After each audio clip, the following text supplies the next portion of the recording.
Thank you very much, Madam Chairman. Good afternoon, ladies and gentlemen. I'm very pleased to be here today to discuss what I consider to be a truly remarkable programme on many levels.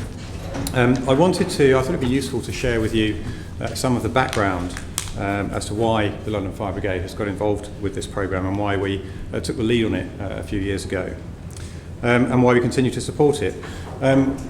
We've already heard that Sir Ken Knight, the predecessor to the current Commissioner, had tried to pick the ball up and run with it back in 2008, and it didn't quite get the buy-in that it needed. And back in 2011, we resurrected that.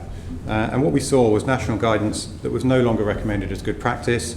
Some of it was misleading, some of it was flatly contradictory, and a lot of it was obsolete. And there was also some that didn't actually catch up with events as they'd gone along.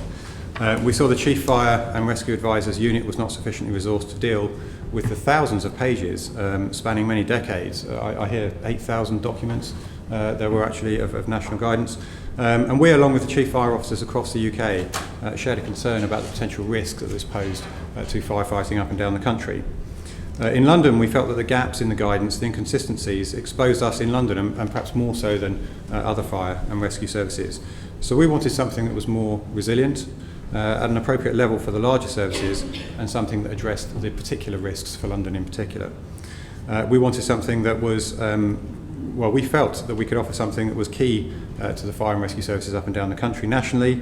We thought it was the right thing to do. We saw an opportunity to take the leadership on it, and we did it.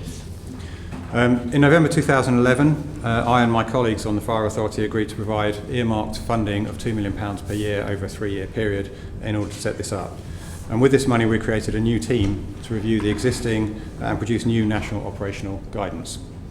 We couldn't do it by ourselves, of course. We had to get buy-in from other organisations. We managed to get the Chief Fire Officers Association, the Local Government Association, and the Chief Fire Advisor involved at that stage.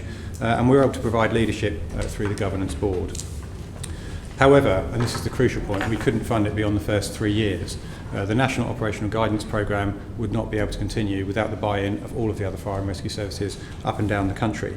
And a funding partnership was agreed for the second 3-year phase starting in March of this year, involving the devolved administrations of Scotland and Wales and Northern Ireland, and the fire and rescue services and the Department for Communities and Local Government. Every fire and rescue service sitting here today has provided funding, and for that I think everybody should be congratulated.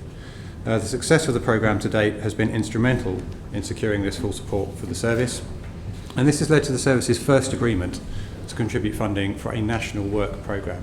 Again, I think this is a real mile marker in fire and rescue services in this country, because it is indeed a truly national programme. The local funding was match funded by the government from March 2015, which again was crucial to the continuance of the programme, and we need to continue that beyond March of 2018, and I'm sure we'll be talking about that a bit later.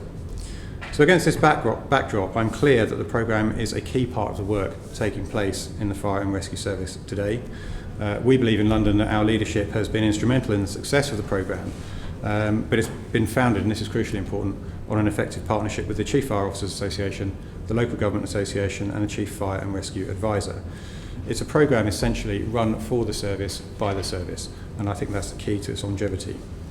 So I think with the other speakers in this session and in the second session a bit later on, we'll look at what's been achieved so far, but also what challenges there are going forward. The job, from my perspective, is far from done, and while we started things here in London, we need to finish it together. And I look forward to hearing the other contributions on that line a bit later on. Thank you very much.